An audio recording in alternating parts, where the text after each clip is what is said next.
Hi everyone. It's Friday. Got that Friday feeling. Oh, buzzing for it. Prem's back. All right, Flav.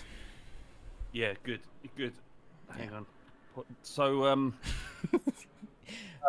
the bloke who complained about the theme music, it's like, say, it's too dramatic. Why is it so dramatic? Like, in the point, innit? It's a joke. I saw that as well. Someone also commented, "Get to the point of the title." I mean, you stupid boy. You piece. You're a piece of shit. Yeah, you are not understanding of this. Don't want you. Welcome back, everyone. It's Friday. It's live. The weekend's here, guys. We made it, which is always glorious. And you guys have made it as well. Sir Squelch is there in the chat. I've just spotted. These are the kind of people we're attracting, Flav. Sir Squelch is here. The moistest of all slugs, I presume. Bob Fellows, Freddo is here. And actually, straight off the bat, guys, we've got a brand new offer. It worked last week, Flav. I said there was an offer on Patreon, and it worked. Brand new offer, guys. Get on it now whilst it's hot. Patreon, just $4. Just unbelievable. Just $4 if you want to be on Patreon. And the reason I wanted to bring that up was because, first of all, we've got some new patrons, so welcome to you guys. Thank you for joining us. Secondly, there's stuff that you just will never hear on the main podcast that you might want to check out through it, and I can share some of that glory right now because we had a discussion, or the guys in the Discord, the Jaffa Discord, which again you get access to if you become a patron. Link is in the description. There was a discussion of a Bob Fellows, Flav, and his attire when going to nightclubs. Yeah, we were talking about whether or not it was acceptable to wear club shirts when going out clubbing. Yes. I mean, it's obviously not acceptable, but this kid has balls the size of King Kong's, and he doesn't give a shit. And not only that, he's got the name and the number on the back. Yeah, and I don't think you've seen this, Flav, but I was sort of having a look at the Discord server.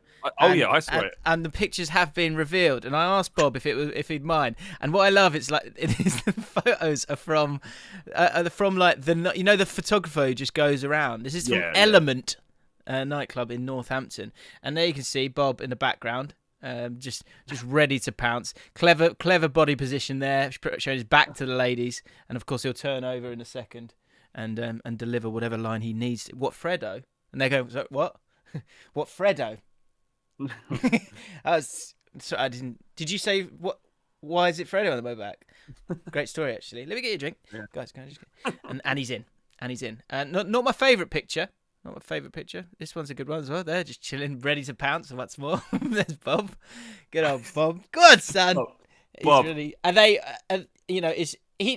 some people would think that's a bit creepy. He's there in the background lurching. No, I disagree. I think what's happening here is actually that's his harem of ladies that he's walking around the club with, and then the photographer's gone, "Should we get a photo?" And because he's a class act, he's gone, "Go on, girls.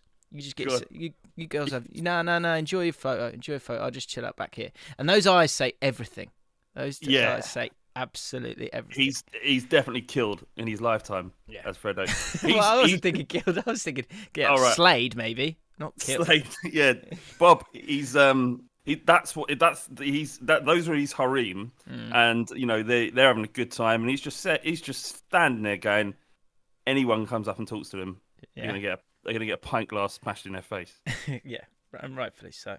And he's just known in West Bromwich as the bastard. Yeah, he's just called the bastard. Because some people go, "See that guy's why is he wearing a West Brom shirt? I'm gonna go out to him and take the piss out of him." Someone just grabs him by the shoulder and go, "Don't." Do you not know who that is? That's Bob Fellows. You do not. It's Bob the bastard. Yeah. Alex Bizuski says, "Teach me, Freddo."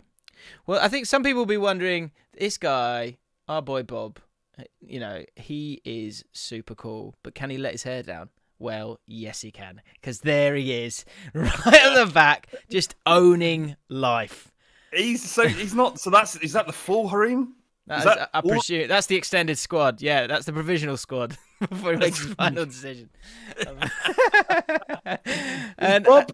What guy? It looks like it's photoshopped into that picture a little bit. No, Are you sure this is real, Bob? This is Bob. This is Bob That's just living his best life. It's great I to love see. him. I absolutely love him. And this is the kind of glory you'll only see on the Patreon page. Now, I would have generally said wearing a football shirt to a club is a mistake, but Bob, you've proved us wrong. Congratulations.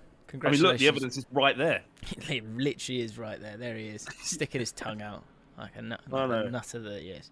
Congratulations to him. So yeah, if you want to become a patron and enjoy that kind of stuff, then link is in the description. Get yourselves involved. The title of the video is regarding that man, Cristiano Ronaldo. Probably, Bob, I would say the Ronaldo of the clubbing world, because Ronaldo doesn't mess about. He's clinical, he's clutch, and he's back. Thoughts? Happy? Oh man, I can't say what I want to say. Really what I want to say. I know exactly what you want to say. I know what I want to say, and I wouldn't do it on your channel because it potentially could get you in trouble. Maybe in a mailbag. I don't know. Yeah, in mailbag. What I would say is that we are all focusing on the wrong thing. That's it. That's all I'll say. That's all I'll say about it. But the storylines should not be about. Anyway, it does matter. So it does matter, but I just can't. Sure. Right. What's the question? Is he? Will it work? Of course, it's going to work. He's fucking brilliant. Yeah. He's, it's kind of. I was bored of talking about Ronaldo, sort of midway through his career at Madrid. And then when I went to Juventus, I think, oh, that's nearly over now. Don't have to think about him much more. And now he's come back to the Premier League, and he's gonna be the bollocks because he is an incredible footballer, probably one of the best who ever do it. Do you know what's amazing? 12 years since his last game for Man United. Is that how long it's been? Yeah. Where's the time gone? Is there any chance that his age catches up with him at all, Jim? It's just not, is it? Nothing's gonna. At some stage, it will have to. The thing is, though, I feel like there's a. This is a take that people won't like, but we all know how good they are. We get it. And we all know, he keeps himself in great nick. I get it. He don't work hard. And I know, I don't think that's important. Messi doesn't work hard either, and we still should just enjoy them. But as a central striker these days, I feel like you've got to work kind of hard. And he doesn't do that. And that, I wonder if, what's stronger here? How good he is, or the weakness of how little he works? Like, will it matter? Obviously how good he is. I mean, yeah. But in the Premier League, I wonder if it will be different. I love this. Eric, James hates United. Apparently, I hate Man City as well, and Chelsea. So let's not start with that. And we kept... let me finish, Flav. Let me finish, Flav. We kept Man United together last year with our man glue. If you don't understand what that means, go back to the podcast last season, okay? But you I presume, are a Man United fan. You wouldn't even have Ronaldo because you'd be playing in the Championship, which is a great league. Can I just say I put my hand on my heart and say I absolutely hate Manchester United. I hate Man City. I hate every team in the Premier League apart from Spurs. They're all the enemy, and that's just the way I feel. We talked about it last week, but we need to accept bias. I don't know why fans get so annoyed at people that are biased when talking about football. The whole point of football is rivalry and a needle, right? If you don't hate the other team, then what's the point? I think why it annoys me a little bit is I'm incredibly indifferent. You are all of these teams. I don't have that hatred. You've always been quite good at having that, of like taking a step back. But this is the problem: is that when people hear people talking about their club, if it isn't praised, then they just assume that you hate them. So agenda. That's the thing. Yeah, but it's like, well, it's fine. Not like... Anyway, so I wonder if that, because the thing is as well, the difference between doing well and winning the trophies that they want to win, that it's literally like it's paper thin. Like if you're not first, you're last. To quote Talladega Nights. So I feel like the more I look at it, and I what I'm wondering is, am I just leaning towards a sort of devil's advocate hipster take where I go, this isn't going to work, or is that actually how I feel? Like, or am I just taking like the fact that he's a little bit older and he's been playing in leagues where it's not as hectic into account? I don't know. let us Well, know. none of us know until we know, do we? So you just got to speculate. The fact is, it doesn't. If you're taking anything away from Ronaldo and thinking that he won't bring something significantly positive to Manchester United, then you're mad. You're absolutely insane. Of course he's going to. Of course he's going to go straight into that team and he's going to score a bag load of goals. Oh, he'll play. But will he win? Well, the question is, will he win? Because and how many will he score? Manchester United, the amount of investment and the quality of their transfer window and their impeccable first 11. If they don't win the league, it is a failing. You can't bring in Ronaldo for £450,000 a week and £400,000 a week for Varane, and have that squad and not win the league. It's a failure, a massive failure if they don't win it. So they've set themselves up to win the league, and a massive part of that will be whether or not Ronaldo is a success. He's got to be better. For Man United to win the league, he has got to be the best version of him, and that's the question, I guess. There's no doubt he improves them. It's not even up for debate, but by how much? And if I was a United fan, I'd be quietly confident. And from an outside perspective, you've got to say Man United should be winning the league. It's either them, Chelsea, or Man City. But City aren't stronger than they were last year. Really, they Grealish signed for 100 million. Did they really need him? Like, they've had their players that they could have done elsewhere. If they'd have spent that on Kane, you'd say City would win the league, but they didn't. So Chelsea feel close. like in terms of players that they needed. I was going to say Chelsea as well, yeah. In terms of players that they needed, Chelsea have probably done. Well, Man United have had a very good window. Bringing Varane. Yeah, but Man United and Chelsea have had, and it just shows what happens when you spend money. Here's the thing, maybe, and I might do a video. I might do a proper video on this because I think there's like psychology involved in this as well. But with Ronaldo, people going, he'll bag 20 goals. Yep, I think he probably will bag 20 goals, right? But how many extra goals is that? Like, how many of those goals are goals that you're taking from Fernandes? How many of those goals are goals that Cavani would have scored? Do you know what I mean? Like, how many? Because that's what it is. It's about difference. It's about improvement, right? So if he scores if he takes the same kind of chances that, Cavani would have taken, because he wasn't useless last year, was he? He was great. Like, his movement was great. They looked great with him. Pogba looked great when he was playing with him. Fernandes had a great season last year in terms of like his goals and assists, and I know that there was a big reliance on him, but those are goals that are there, right? And if you kind of stifle him somewhat, because again it's about Ronaldo, how much more are you getting? I think that's the real question in all of this. Like, no doubt he's great, no doubt his numbers will be good, but for you to win things, it will have to be both about him, and you're right, he has to deliver in a way that means that you get more goals, and more points. Yeah. Well, and they're going to have to. There is a challenge to Solskjaer, because if that narrative that Ronaldo doesn't work, I don't know if that's true or not. I haven't seen enough of him since he left to. If he's not going to track back, then that would mean that United and Solskjaer have to create a new system that best serves Ronaldo's abilities. And Charlie says here, I think this is good. He's saying define work. I think I'd love to know what people in the chat think. What is the definition of Ronaldo working? Pressing distance covered, isn't it? No, I meant it working out. Oh, what's work? Sorry. Will it work? So they got to win the league. If they win the league, or then it works. If not, they spent a lot of money to not move forward. Yeah, that's it. That's it for me. Like, when you could have spent that money and got Basuma. Where did they finish last year?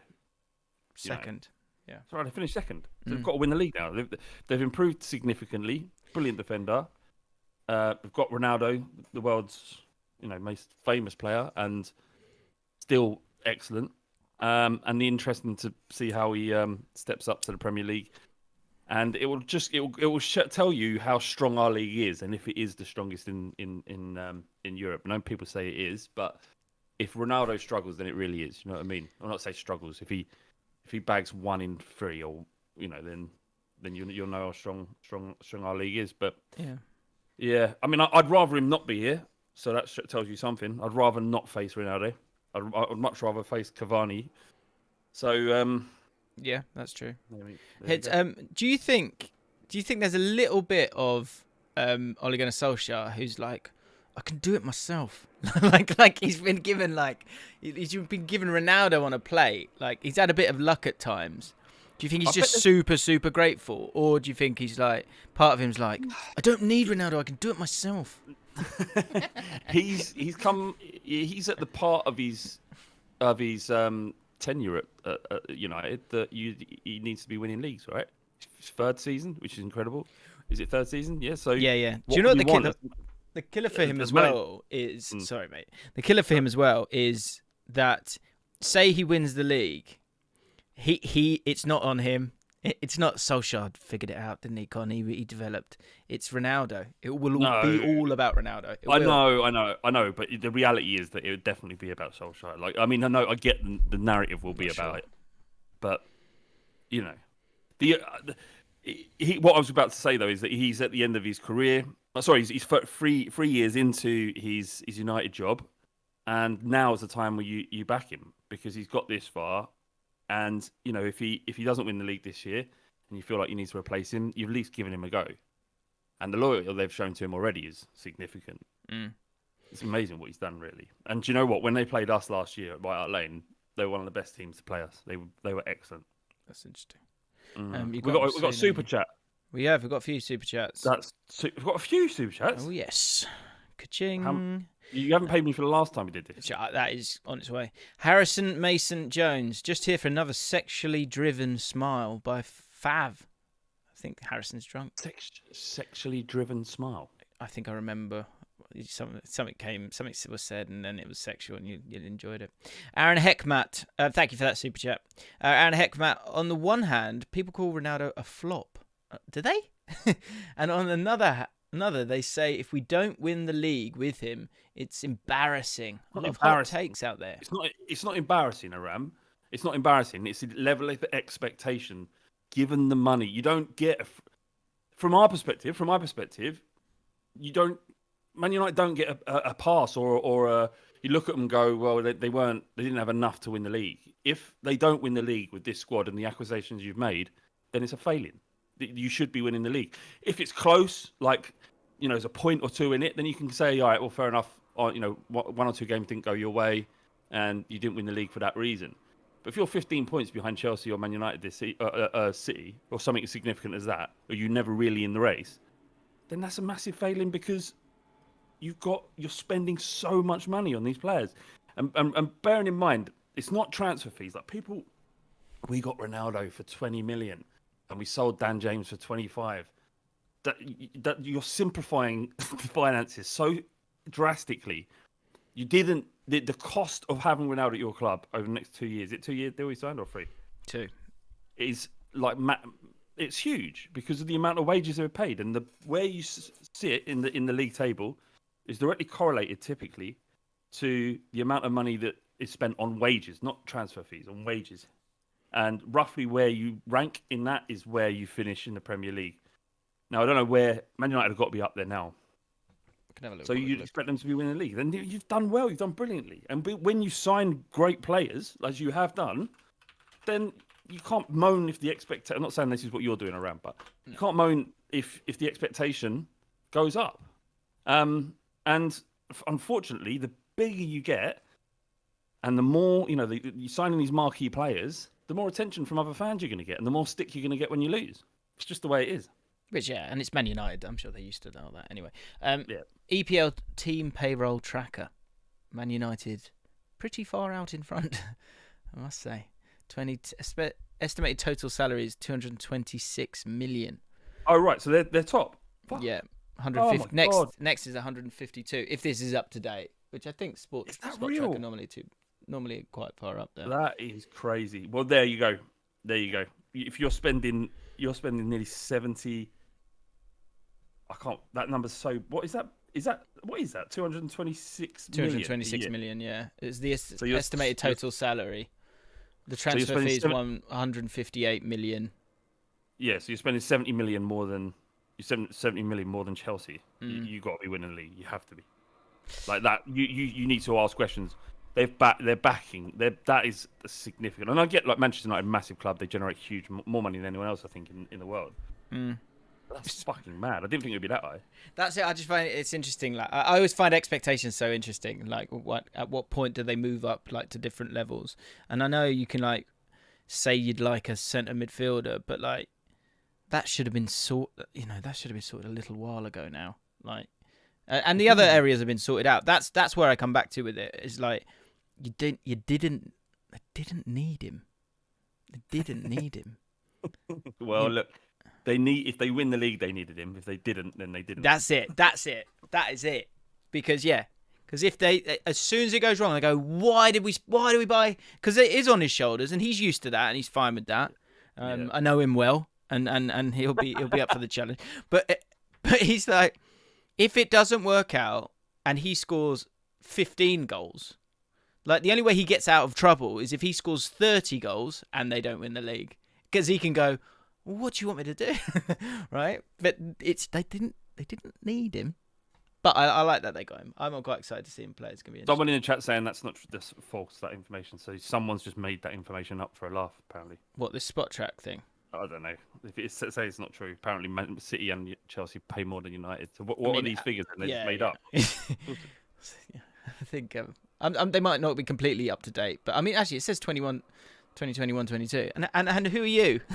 Could you send me your website, please? Zach said. The last time I checked, we were paying more than us. Those figures are not correct. So right. Someone. I don't know what's happening. I'm going to go with the website. I'm going to go with the website of you, Zach. Sorry. And not only You're that, probably right. You're probably right. Spot Tracker probably got an agenda against Manchester United. I think that's what that's about. Yeah, that's a single Spot Track. They hate Man United. That's their problem. Right, let's have some laughs, shall we? With Jim's Big Laugh Award. And there's some belters this week. Some great quotes from last week as well. We were on fire. Let us know what you think about Ronaldo, by the way, in the chat. But we've got a lot of buffet chat to get through, so we can't be talking about Ronaldo all day. Actually, last question on Ronaldo, Flav. I wonder if there's like a cheeky little power play from Ole who to sort of bring him on as a sub, and everyone goes, "Oh yeah, great," and he has his moment. Then play him as a sub again the week after, just to go. Cristiano go, "Yeah, I'm the manager here, son. All right, yeah. Sit down. I'm your daddy now. Put your jacket on. I'm your daddy. Did you see the picture of Ronaldo looking at Ole, going? Looked at. I posted it. Like he looked at him like he was confused. Like what am I looking at? This? He's in. And Ole's like really excited to have Ronaldo there, and he's just looking at Ole. He's like, "What is that? This ain't." Do you still play for United? Here, they gave you another contract. Oh no. I've got to find this because I've heard two people tell me about this. No. What, the picture? Yeah. No, just go to my Twitter. So my last tweet. Oh, it's in your last tweet. Okay, right. It's basically a picture. They're in, and Ollie's explaining something to Ronaldo, and there you go. Yeah. He's looking at him going, "Can you click on it? Make it big." Yeah. He's looking at him, just going, "What is that? What is that?" He's going. I think he's in shock there. He's going. Again, so Ollie's going. So I mean, you might not remember this, but I scored quite a few goals myself. Do you know the most important thing about goal scoring? Number one, and Ronaldo's going. Are you really gonna tell me? Some put a caption saying, "Did you know the price of beer in Norway is £12?" That was the conversation he was having. What do you think Ronaldo even checked who the manager was before rejoining? Well, and probably not because he's the manager now. He's the manager. The thing is, do you remember in the final? Now. Do you remember in the final when Portugal won the Euros? And didn't he come off injured? Yeah.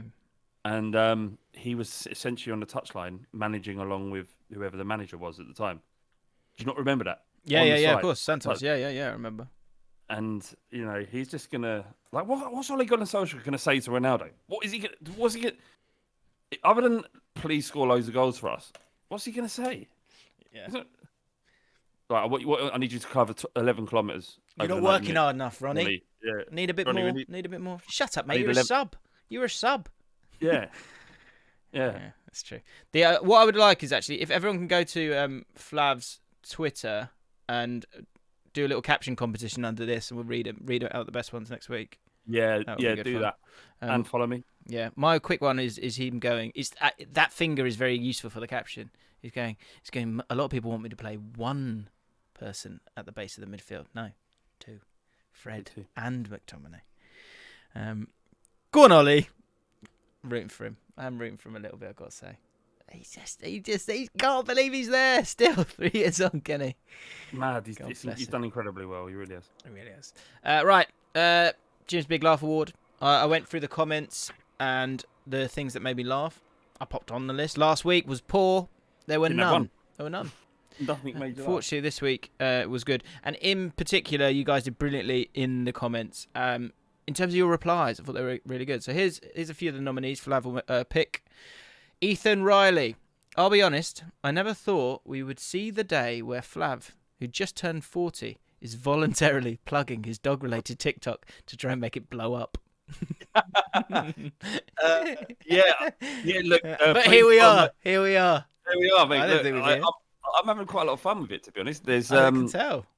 I've made 9 videos of my dog Frank, who's a staff, and go and follow it if you want some lovely dog-based content. Although I had one video that blew up, and then the others have been a bit shit, so I'm losing the impetus. So you need to. Oh, really? Okay. You need to get that in the bio, by the way. Get that in the Twitter bio.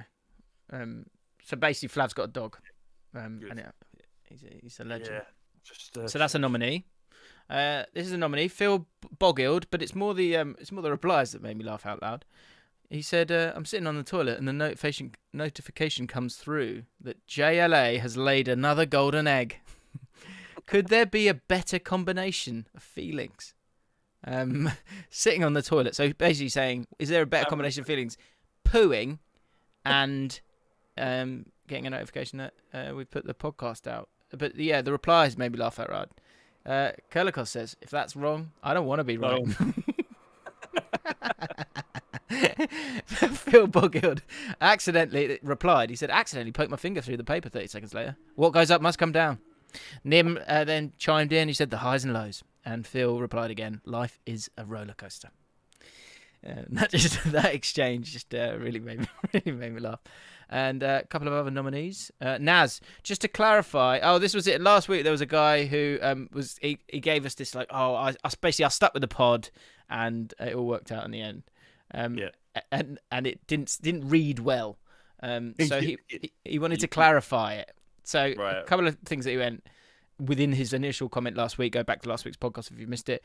Was so he said, just to clarify, at that time I thought it was just another football podcast, and I stuck by it. Now I know it's much more than just that. I don't think it was probably the right choice. It was certainly the right choice. I am absolutely delighted I didn't just quit at first, and now it's my favourite piece of media out of anything. And again, with the replies are the things that made me laugh out loud. Because this G goes, don't backtrack on your point. Stick by it. You've said it now. Yeah, that's the kind of energy I want. That's it. I knew. I thought you'd like that. I like that. And then Naz is in a right panic now. He's come back and gone, I'm not trying to backtrack. First comment still stands. I'm just adding to this to make sure that it isn't taken the wrong way. And then Daniel popped in and went, yeah, but what have you won? Fair point. Yeah, I'd like to know what he's won. And a final nominee. Tyler Norton. Fast forward 15 years, James is hosting Match of the Day 2 on Sunday nights. They are interviewing QPR's 26-year-old striker who's just banged in a brace. Jim can't help but crack a bit of a smile as the interview starts. But when he's wrapping it up and keeping it professional, the striker confides in him on national television. Jim, I'm a moist slug. as he slinks off the interview area like a good little sluggy wuggy. Jim dies inside. His pundits look puzzled. BBC hurriedly cuts to the next highlight. Moist plug. What's your nominee of this week's Jim Big Laugh Award?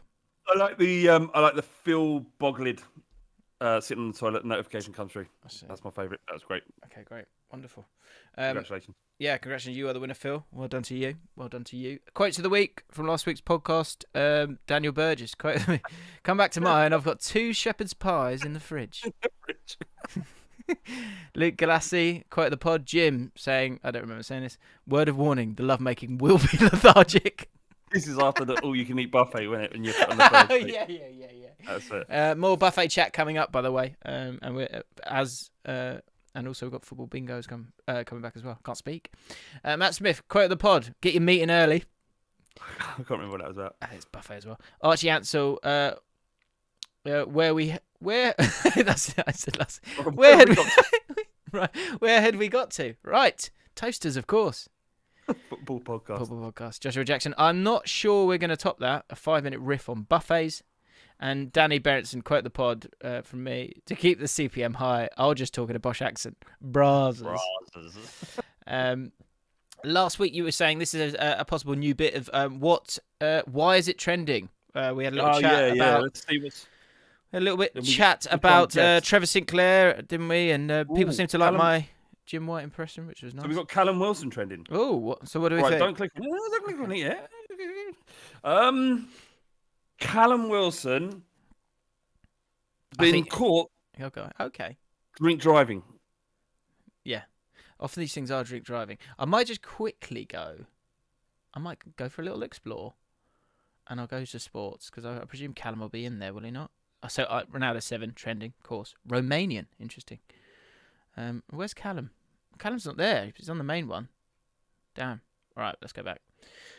I think he's called out Ronaldo. Said, "You're a chump. They should have bought me." Callum Wilson. Steve Bruce speaks to me. Callum Wilson won't make the weekend, unfortunately, with his thigh injury. We're not going to. I was expecting more than that. Yeah, it's really frustrating for Callum. More than just a thigh injury. Yeah, that is a letdown. Let's go. Mikel Antonio is not fit for the weekend. Will not play this weekend. Yeah, let's just find out. No, player of the month. Player of the month. Rightly so. Well done, Mikel. You know they lost to Panama. He's playing for Jamaica now, and they had this unbelievable team. Jamaica got a really exciting team now. What? They lost to Panama. Crazy. How long has he played for Jamaica? I'd be thinking he's only just. Oh, was he? Yeah. He's only just got. Well, how old is he? 30. 31, maybe. I think. Yeah. Oh, I see. And that's about it. Well, there'll be good weeks. There'll be good weeks and bad weeks. We can be quick with that. It's fine.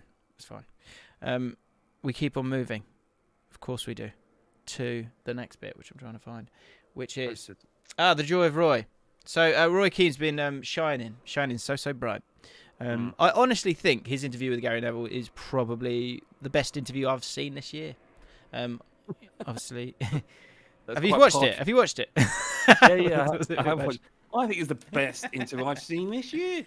I have. It's fantastic. It's brilliant. It's because and Roy Keane makes it. Just love him. So I know the guys kind of behind it because working with League of 72, and we chatted to Chris Wilder this week. Honestly, it was the best. It was so good. I can't wait for people to see it. It's out. We did a question answer thing, and that's out from the live stream we did yesterday on the League of 72 channel. But the full interview's coming out next week, and I think it's right up there with one of the best interviews I've done.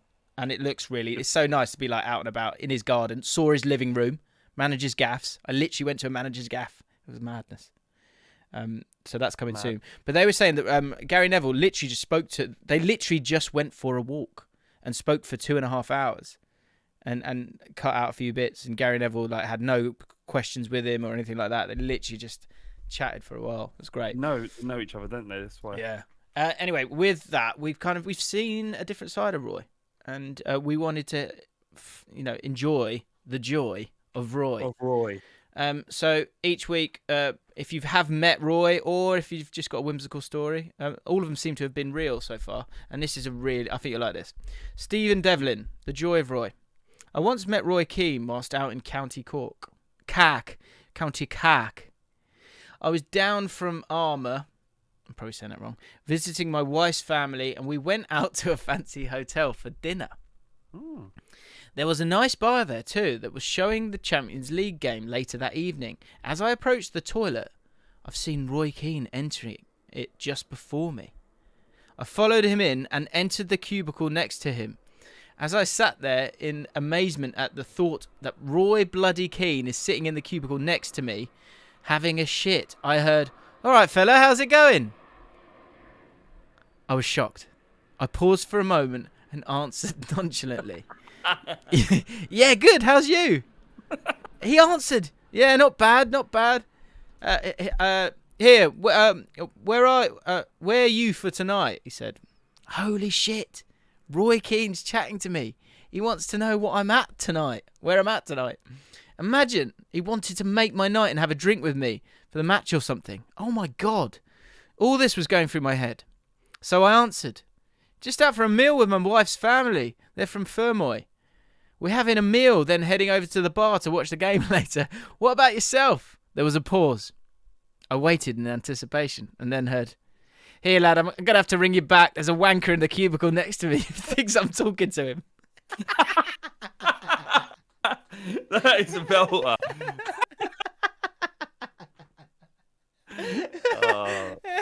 Do you know what? I think, and that there's no rules here. If you can write something that is believable and it's just made up, I'm all for that. Are you not sure? I think it's true. No. I think in this instance, I was going to say, the caveat to that is, I think this is true. Very good. There's a wanker in the cubicle next to me who thinks I'm talking to him. I'm going to have to ring you. There's a wanker in the cubicle next to me thinking I'm talking to him. That is wonderful. More of Joy of Roy. Absolutely. Good work. Who was that? That was Stephen Devlin. Good Great work. work. Great work. A Samism can hit you at any time, and we must remain vigilant.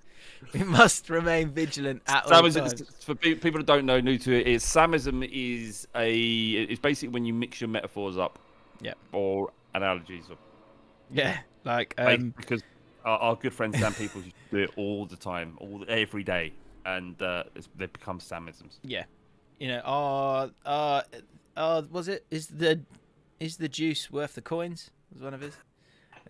Is the juice... Pogba served up revenge on a cold plate. So we love Samism.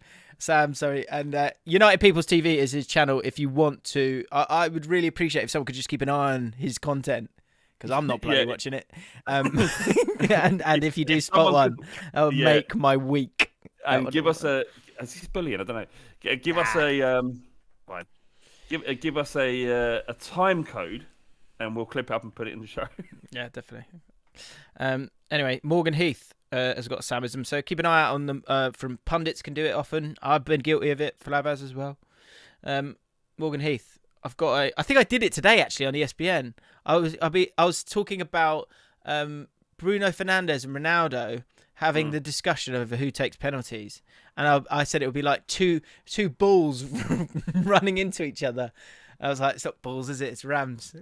Just two bulls just running into each other. Doesn't make any sense. Anyway, Morgan Heath. I've got Samism. I've been waiting to comment for months. You just wait for the right time. Feels like this was it. 58 likes would suggest it was.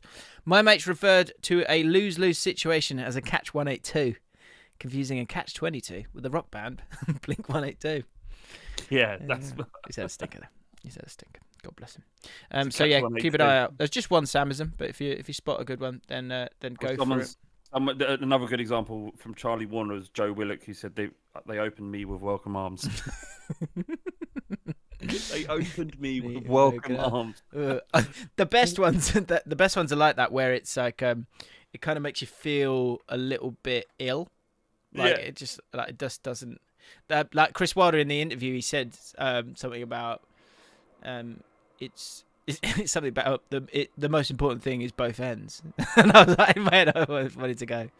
Couldn't agree more. There's been a bit of a bombshell in the comments, Jim. Oh God, what? Kieran Brownbill has just said, unfortunately, and it's like, I don't want to do this, guys, but unfortunately, I've heard that Keane story before. Oh, no. It was about a movie star. Oh dear. Shame. Stephen Devlin.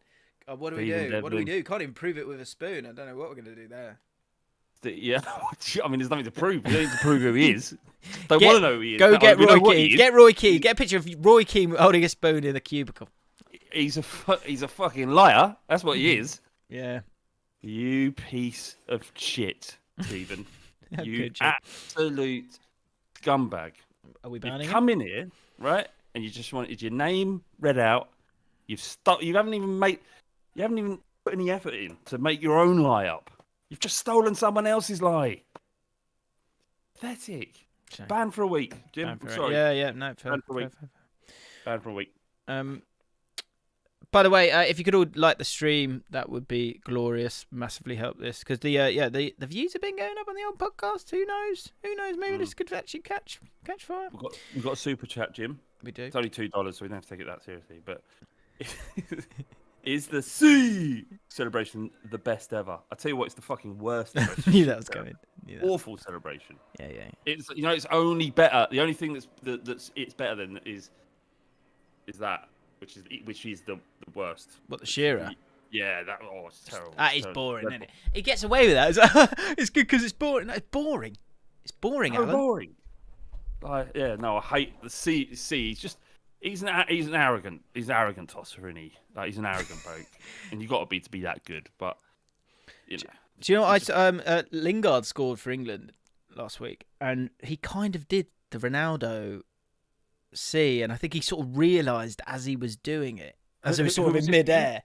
I literally just got a message from Sam People, so I'll stop listening to you. I thought you might be watching this. Right. What did you say? Who basically did it? Lingard scored for England and kind of did the C thing. What does it mean? C's? Yes. Yeah. Yes. Not as good as it. No, yeah. I always think that with like yes. You know, like when like there's restaurants. The worst part of it is that everyone in the crowd also goes see, like they do, don't they? That whole everyone at Old Trafford if he scores, they're like see. Oh, jeez. So I've noticed that a bit with like people like what is his name? Reece James did it, I think. He'd scored a goal and he went Vamos a couple of times because of who he was talking to, and then went come on. And Gareth Bale, I've seen him do it as well, where he says, I think it was Wales in the week, he said Vamos as well.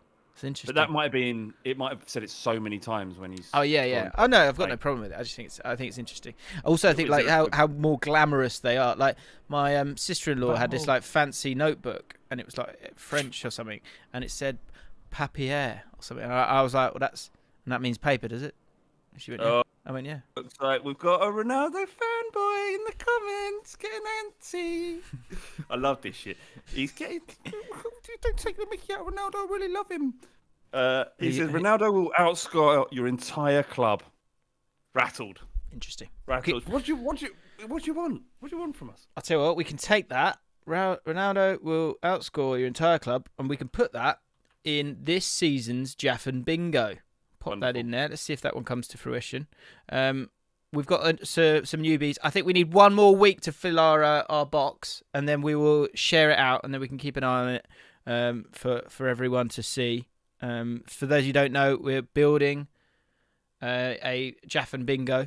We've got some great ones here. I won't go through them all. Go through the last 2 weeks, and you'll see things that we expect to see, but are quite rogue, and hopefully we can get ourselves a cheeky bingo at some point. So this week we've got a few. Naz, he thinks every time City play with even a slightly weakened team, the commentators will at least once say they've got an embarrassment of riches on that bench. Yeah, that will happen. Yeah. This is a good one. Klopp giving a riled up, passive-aggressive post-match interview that you watch and think, thank God I haven't got to be stood there asking those questions. He'll go after someone at some point, won't he? If they lose, his interviews are generally pretty antsy, aren't they? Mm. Chrissy Wilder was saying that he had a bit of a beef with Klopp. Chrissy Wilder, he's not your best mate, Jim. We are friends now. He said, Have you got his number? Have you got his number? I don't need it. I know where he lives, so don't need it. He said that when I left, he shook my hand, and he took his time, and he went, I really enjoyed that. And I was like, thanks, Chris. Thanks. But he was saying that. What was he saying about his thing with Klopp? He was saying with Klopp that they'd had this Premier League managers meeting, and normally it's in person and it's a bit more jovial. But you'll remember there was it kicked off between the two of them a little bit. But he said there was this meeting was happening, and because it was on Zoom, remember when everyone would do like Zoom parties, and it was just like whoever would shout the loudest would be the person that would be able to speak. He said he was just running like Klopp, it's just his personality, but he's saying he was just running this meeting. Like, no one could get a word in. Like, he was the only person talking. And I think he sort of... Chris Wilder was like, well, at some point, like, we need to talk about other clubs as well. So he just kind of stepped in. But he's very, very dominating, isn't he, Klopp? Which I think it riles people sometimes. Yeah, and look, you don't manage. All these managers are mad, right? They're all psychopaths. You can't function with that level of pressure. Not my Chrissy Wissy. A part of him, when I say they're like they're sociopaths. They're no one would willingly go in. That's not an insult, Jim. That's what I was saying. The character. That's like someone saying that about you. Do you know what I mean? When you've got a relationship with someone like I have with Chris, when people say stuff like that, I've got to defend them. I would defend you the same way. No, I appreciate where you're coming from, Jim, and like you're a good person for it. All I'm saying is it's in the character trait that you need to be successful in that kind of environment. It's like same with, sort of Wall Street bankers and anything intensely like pressurized. Formula One drivers, they're all a bit probably just all a bit, yeah. So what I'm saying is that you have to believe in yourself so much and make it about you to achieve at that level. And if you couldn't do that, you wouldn't be the manager that Klopp is. So he isn't there to be liked, is he? He's there to be fucking get results for his club. Who's a better manager, Klopp or Chris Wilder? Because Chris Wilder's done it in numerous divisions, 935 games. I would. I know everyone says it. I would like to see like these elite managers manage like shit clubs, not shit clubs. But can we do a swap season? Let's do a swap season where Klopp gets given Burnley. Guardiola gets given Norwich. You can have similar styles are fine, or they can have Brentford, and give Warnock, Man City. I'd love to see what Warnock could do with Man City. I think he'd do great. Warnock would win the title with this United squad. he would. Probably would. Probably bloody would. He probably would. Probably bloody would. And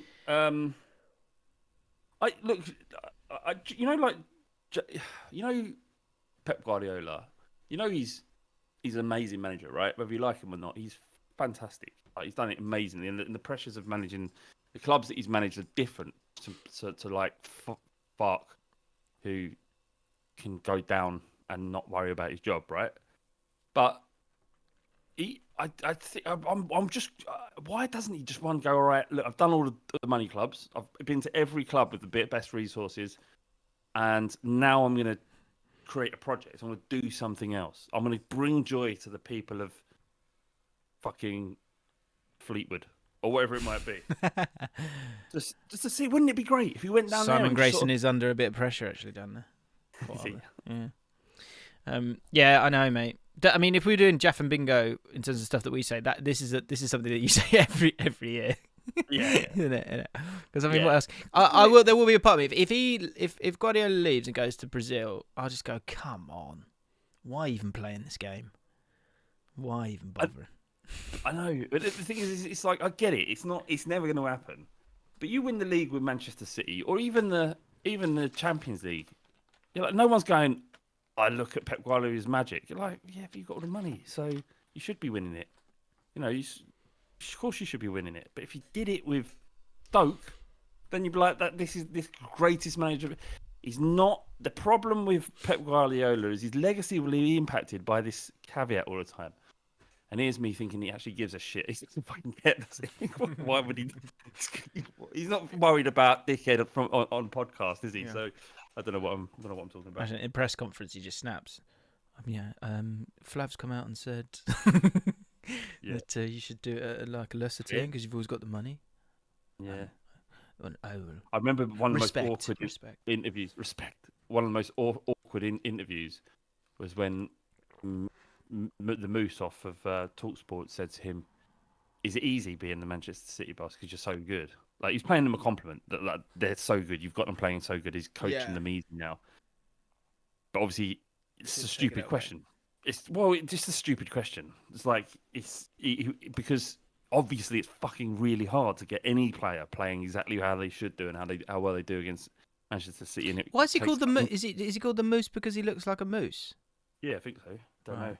It's just like old lads banter that's sort of stuck, I think. He's happy with it, is he?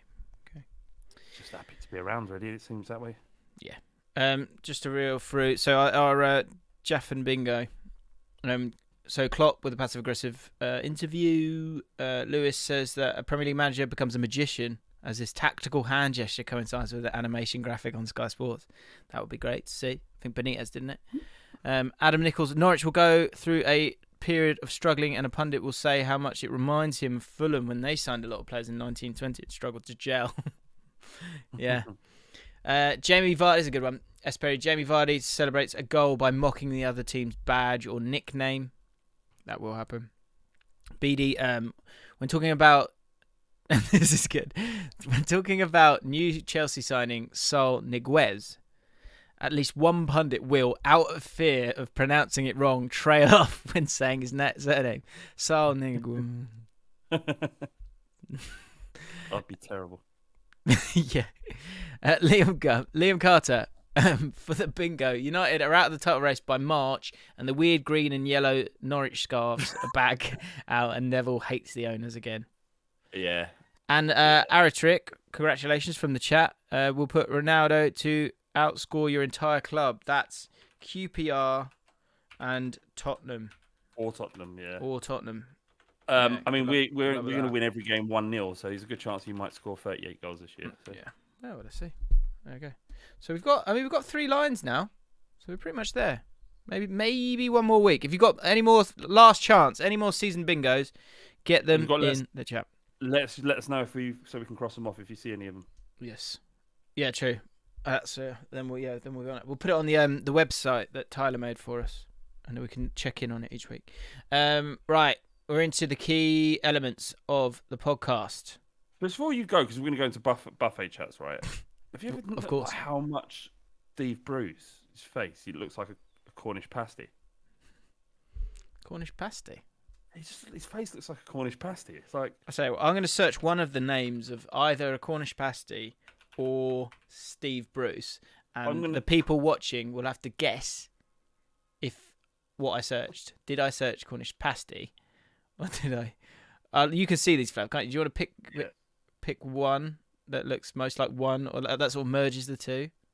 I'd say I'd say if you look at that one with the woman holding it, red fingernails. She's holding it. It's the third one down. No, you're moving it. So it's fourth now. There. Yeah, there. Right, there. Right, look at that. Right, and then go to. You're kind of giving it away by saying someone holding it with fingernails. I just want to show you Steve Bruce, and he just looks like a Cornish pasty. Yeah. So is this Did I search Steve Bruce or did I search Cornish pasty? Why? I don't get the game. The joke is, can the people in the chat, can they tell the difference? So in the chat, can say pasty or Steve Bruce if you can tell. And I'll let you know in a second which one it is. Okay. Just see what they say. See what they come up with. So it's down to the people now. See if they can guess. Good game, this, Flav. Good idea. This is a highlight, I would say. People think, yep, it's coming in. Well, this is very interesting. This is very interesting. As the chat flies in, a lot of people seem to think it's some. Yeah, I am Legion boy. Can't tell. Lot of Bruces, lot of Steve Bruces. That's Bruce 100%. Says Matt Wicks. On WhatsApp, Jim, I've just sent you a picture of the Cornish pasty. Okay. So actually, guys, I actually had searched Cornish pasty. I didn't search Steve Bruce's name there. So unlucky, guys. Unlucky. We'll have I'll tell you what. I'll do another one. I don't know if it's bullying or not. But okay. Is this Steve Bruce or is this? Or have I searched elbow? Let us know in the chat which one. Have I searched elbow or have I searched Steve Bruce? Can you tell the difference? What is going on? What a time to tune in. Get your answers in there. I'll tell you the answer in a second. So did I search Steve Bruce or did I search elbow? That's a Cornish pasty. Yeah. You got a picture for me though. Let's have a quick look at that. See if we can do this discreetly. Without people knowing. Get your votes in, guys. It's so interactive, isn't it, YouTube? Yeah. People coming in. Right. Okay. Come on, let's move on, Jim. Well, no, I mean, you wanted me to show this, Steve Bruce. The answer was elbow. I did actually search elbow. Ethan, Sam Al Hassan with a super chat. Thank you very much. Do you think R7 will make Salah go to another level? I don't think he can do any more than he's done over the last few seasons. To be fair. What do you mean? He will play better because he's in the same league as him? Well, he's got that competition because they're all crazed egos, aren't they? That's interesting. Probably not. I think he's trying his best, if I'm honest. I think, yeah. I mean, if he goes any better, then he's going to be one of the best players I've ever seen. So, yeah, this is what you want to show, Flav. Can you not call him R7 either? His name's Ronaldo. Yeah. His name's not R7. Okay. Why did you want to show that picture? I think it looks good, though. I think he looks like a Cornish pasty. I didn't realise it was going to go on for so long. There's nothing else to it, really. Okay. All right. Well, that's fun. Speaking of food, it's time for buffet talk in this football podcast. Now, over the last few weeks, the second half of the podcast, I don't know how it came to be, but we spoke last week about one guy who was midway through a buffet during a first date and had to pop outside and be sick and then returned to finish the job. We're trying to find out some good buffet tactics because Flav didn't really know that about me. That I'm very tactical when it comes to the buffet. I love it. And I'm not the only one. Daz Muchacho, our good friend. Hello, Daz. Hope you're well, mate. When I was a part of a competitive cycling club in Florida, the squad and myself would go to a different buffet every weekend because we couldn't hit the same one twice in a row. The stretching starts the night before. Straight into tactics. The stretching starts the night before. Massive dinner with a large carb load. Really not the kind of thing I would be thinking. I would look to starve myself a little bit just to really enjoy that first plate. But you know, stretching, I understand it. The morning of the ride, breakfast would be a small bowl of oatmeal. That's porridge for English people. And we'd ride 60 to 80 miles and only have GU energy gels during the ride. When arriving to the buffet, we'd park the cars as far as possible and change into regular clothes. If we had any evidence of being cyclists, they wouldn't let you in some places. So this buffet thing must be a thing. Because they know you're going to be starving. Yeah, is that what it is? Yeah, because you've done so much cycling. They're going to beat the buffet. They're going to take you to the cleaners. Beat the buffet. We'd park cars far away.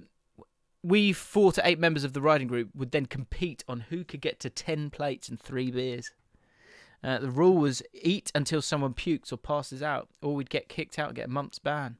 I've never been a stronger rider or eater. Very serious stuff there from Daz. Nice. Yeah. Zach, talking of buffets and cheating the system. So we did ask people of how to beat the system.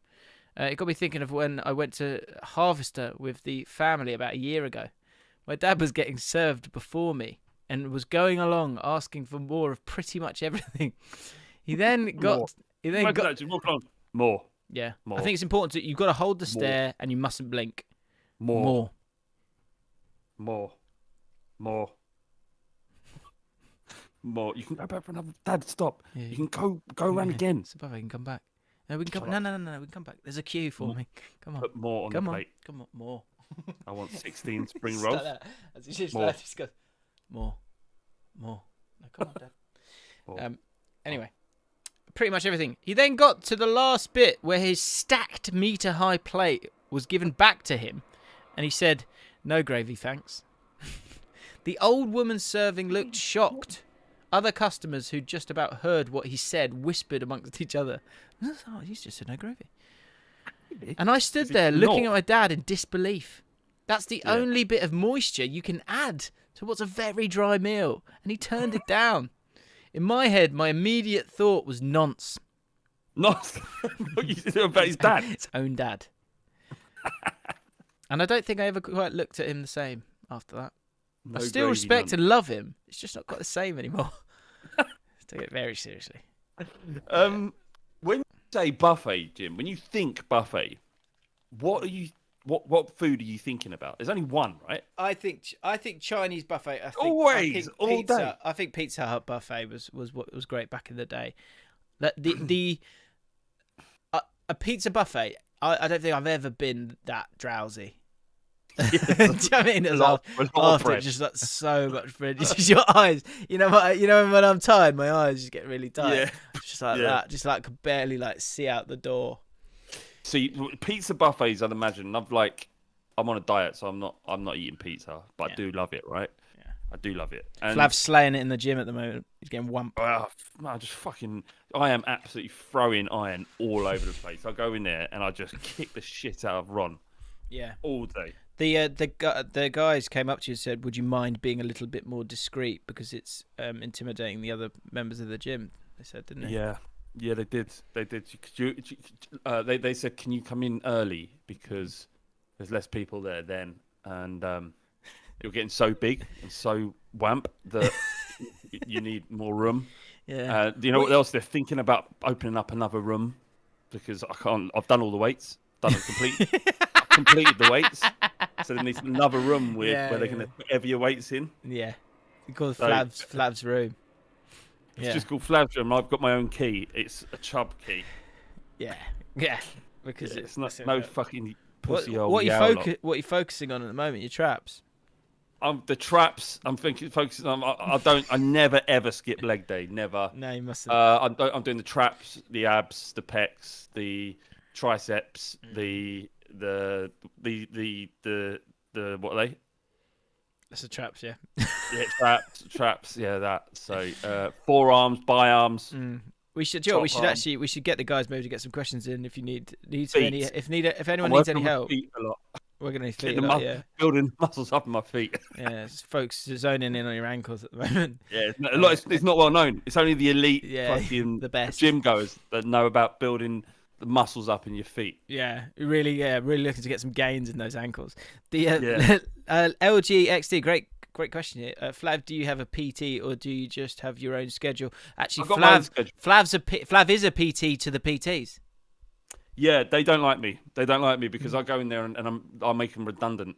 I walk in there and they say, "Can you?" That's why I need my own room as well because all the personal trainers are getting antsy because I'm just doing these techniques that they haven't seen. Yeah. See, if it was hard enough you getting through the door with all your muscles, it's all your knowledge behind that.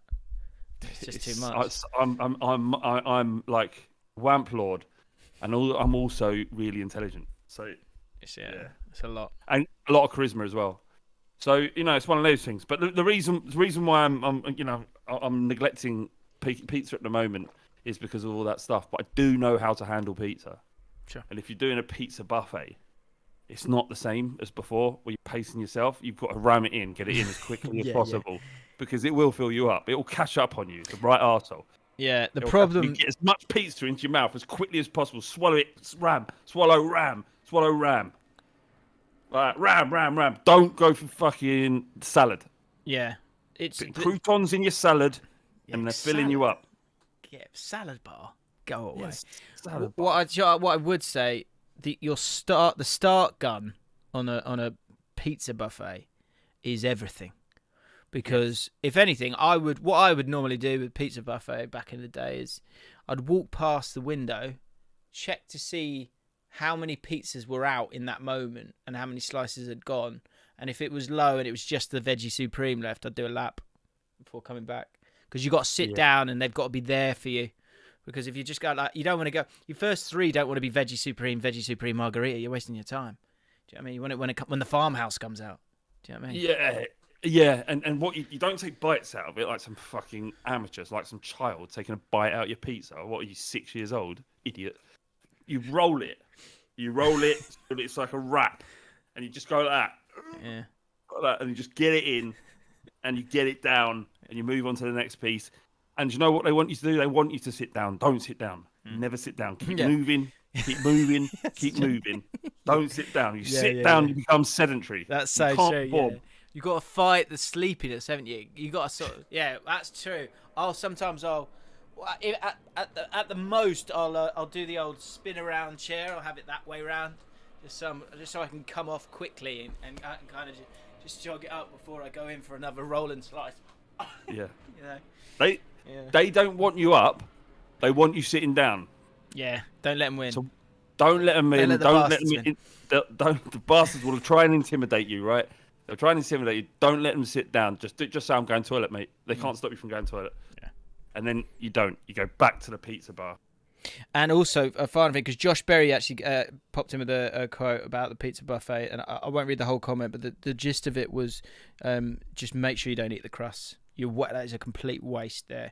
Yeah. And if you are going to use Flav's technique, if you are going to roll it up, don't roll from the crust. You roll from the tip, okay? And then you get rid of the crust at the end, okay? Because you're looking to get as much cheese and flavour down your throat.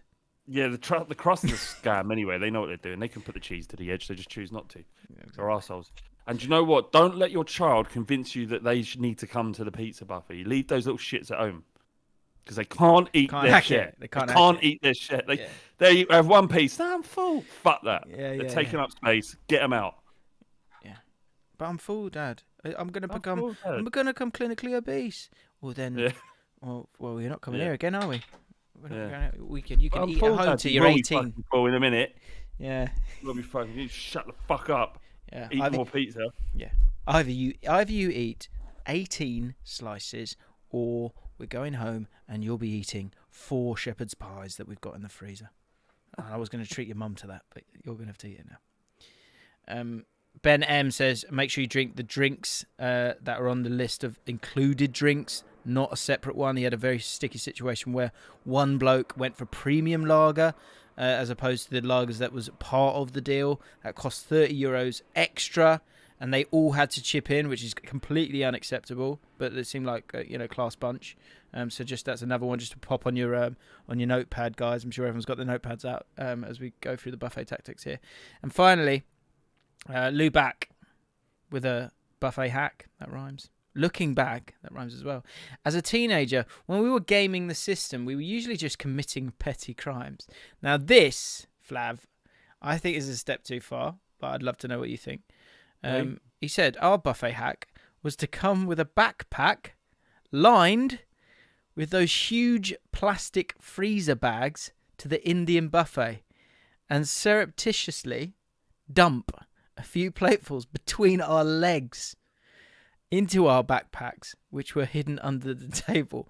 Meals were sorted for the week.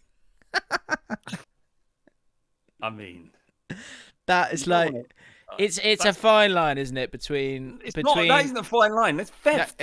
Yeah, true. But there's a fine line between beating the system and it feeling, because when you come out of a Chinese buffet, you're not going to feel great, but you'll have won, in a way that's within the rules. But when you kind of skip the rules like this, when you're not ingesting it in the building, there's no class in that. There's no class in that. And there's very little class in the whole endeavour. So you need to hold on to what you can. There's winners, there's losers, and there's cheaters. And, we're only interested in winners here. And that isn't beating the system. That's not gaming the system. You're just stealing food. Yeah. Connor Norwood says pizza buffets are for real adults. Anything less than 15 slices, you may as well have. I didn't finish that off. So I don't think kids should be allowed in buffets, really, in a buffet area. Do you end up farting in between? It's a strange question. Let's not answer that. Toaster talk. Somehow it's still here. I think this will be the last one, I presume. It was more of an apology after last week. We were sort of taking the mick out of someone who said that you've got to turn around the toast at the right time, and you've got to be quick, otherwise it cools down. A lot of people in the comments set me straight on this, so I can't remember who the guy was, but I apologise. What he meant was sometimes when you get a good bit of toast, there'll be that slither at the top that's not in. Do you know what I mean? Yeah, of course. It's generally with Warburtons. Warburtons are guilty of that. Yeah. So you'll have to flip it from bottom to top when the bread is too tall. So that was my bad. And that is something you will do. Do you not midway just give it a flick because as it toasts it goes smaller. Yeah.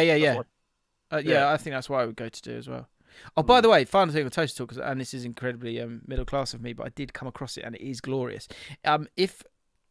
Coconut oil and honey on toast is unbelievable. Honestly, it's mega. Give it a go. Just give it a go. I'm not doing that. I'm not going to give that a go. I'm not expecting you to. It's too sweet.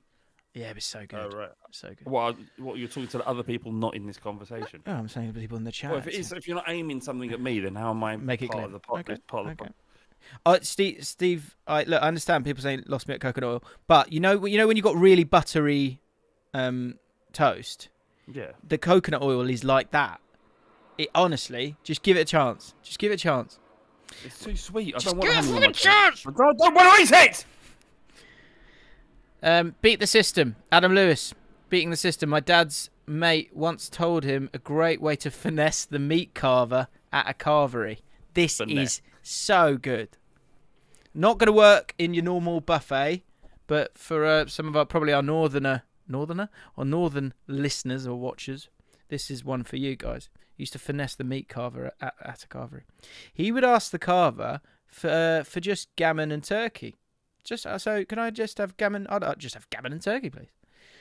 Once the carver is finished plating up the meat, you then ask, actually, could I have some beef as well? Now, the genius in this is that the more types of meat you ask for, the lower quantity of each you'll get, and vice versa.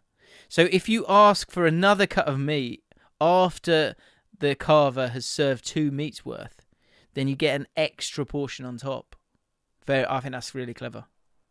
Yeah, that is good. Oh, actually, now go on. Is it alright if I have some beef as well? Bosh, smashed them. Allcott, tried and tested ways of beating the system. So yeah, this is not as good. When you buy avocados, say it's onions on the self-checkout, they weigh a similar amount. That's theft. That is theft. Yeah. It's not gaming the system. Is like it's not. Yeah, Jesus. Within the rules, it's not breaking the law. Yeah. It's been within the rules. Yeah. When you want a 6-pack of beer, go in the shop, pick them up, and walk out. Don't pay. Didn't have to pay them, man. Gaming the system. He also we're not trying to find out the best ways to be a criminal. True. It's like let that hang in the air. When you like buy bananas, and you got like a bunch of bananas, and you put one on. I said theft wrong, guys. Okay, I said theft wrong. What did you? Unbelievable. That just came out wrong. Sometimes I struggle with my THs. No need for that. No need for that, guys. He also said at festival, slide a couple of beer cans down the side of your wellies when you go from the campsite to the main area. All right. Well, that's good. Quite like that. Cooling as well, possibly. Yeah, that's good. And final comment. This is the final comment. This is the no one saw I've got one for you. This is one just before. I've got a way of gaming the system. When you're going into a festival, and for some reason you'd want to avoid sniffer dogs, don't know why, but if you did, then go to the entrance closest to the VIP lane. Less likely to sniff dogs to be there. Just let you know. Do with that information what you will. Okay. And finally, there was we were saying last week it would be great to get some comments on stuff that people never saw, and you were just like, oh, so like I always try and throw a tea bag in the cup when the kettle's boiling. That's right. Like sometimes I do it. Sometimes I go like that over my head and stuff. And when it went in once, it was glorious, and no one saw it. So we asked for yours. So get them in the comments. Danny Galloway, this is my somewhat tragic. Wish somebody had seen that tale. When I was a teenager, I used to ball boy at Southport FC, who were in the conference at the time. One year, 2011 he thinks, they get a decent FA Cup run and were drawn against Sheffield Wednesday at home, which was shown live on ITV. My moment of fame had arrived, and just after half-time, when a blocked shot sent the ball high into the air and began to drop right to me, the camera zoomed in on me. I was ready. And with the entire town, including everyone at school, watching due to the sold-out crowd, I spilled the ball. In fact, the ball got so far away from me that another ball boy further down the touchline had to throw it back. The entire crowd sarcastically cheered. Brutal. I still can see Clinton Morrison laughing at me. So that was caught on camera. He was devastated. Anyway, 4 days later, they played a league game and I made the best catch of my life as I hauled in a pile driver of a free kick at full extension just next to the goal. The away fans behind the goal even briefly chanted, "Sign him up." But it was too little too late. My fate had already been sealed. My friends still remind me of that moment regularly to this day. I'm glad that this was before the day of Twitter. Otherwise, a clip of this would have circulated the internet for sure. If only I'd accounted for the spin from the deflected shot.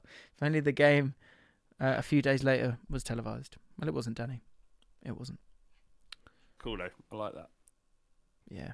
Can we have ones that, not only ones that have never been seen, but ones that were caught and you had an absolutely... Maybe we'll do it after this. When this has died its death. Like, what was the greatest moment of your life and how comes everybody saw it? Yeah, stuff that is caught on camera. That seems far more entertaining. Caught on camera. Yeah, like tell us about the greatest moments. They can be sport or otherwise. The greatest moments when you think back at your life and you're thinking, that was a brilliant moment. I'm so glad. I'm so lucky that I experienced that. Yeah. What I'll need is a link, and that link needs to be to the exact second of it, because I don't want it in an hour-long thing. Do you know what I mean? I want to be able to go straight to the clip. Yeah. So yes, that's good. So I was saying, just tell us about it. But if it actually has been on camera, then we can watch it. That'd be magnificent. It might be a goal you scored, Sunday League, whatever it is. Just let us see it. Yeah, that's a good shout. It might. Yeah, we can do that. Because we did that on Patreon, didn't we? With Calgon, we found out one of the guys is a ballroom dancer, and he was like unbelievable at it. We saw some of his clip, and he was just like shaking his hips. He looked fantastic. That'd be great. His camera's gone. Perfect timing. We're right at the end anyway, mate. All right. Right, guys, if you haven't hit the like button, please do me a favour and just hit the like button for me. And if you're new to the channel, subscribe. If you want to become a patron, link is in the description. We do mailbags every single week, and it's always good fun. So if you do want to get involved, please do. Thank you to our patrons. Obviously, we did this live today, and normally we do the podcast live behind the paywall. So thank you for being understanding all of that. It's very, very good of you. Flav, is there anything you'd like to say before we say goodbye? It's gone little again. It's happened again. It's gone little again. No, thank you. Thanks for watching once again. We love doing this, and we love the fact that so many people watch it. It's amazing. Makes it so much more worthwhile. It's decent. And a massive thank you to James and Flav community page, by the way, who does the time codes. He's an absolute hero, and I think people really love it. So give his little comment a like as well, so we can show that appreciation. Right, guys. Thanks a lot. We will see you all very, very soon. I've got an interview with Sam Vokes I did yesterday, which on League of 72. If you want to see that today, he's talking about Ronaldo and all sorts. I know we've got a few Wickham fans actually knocking about, so go check that out.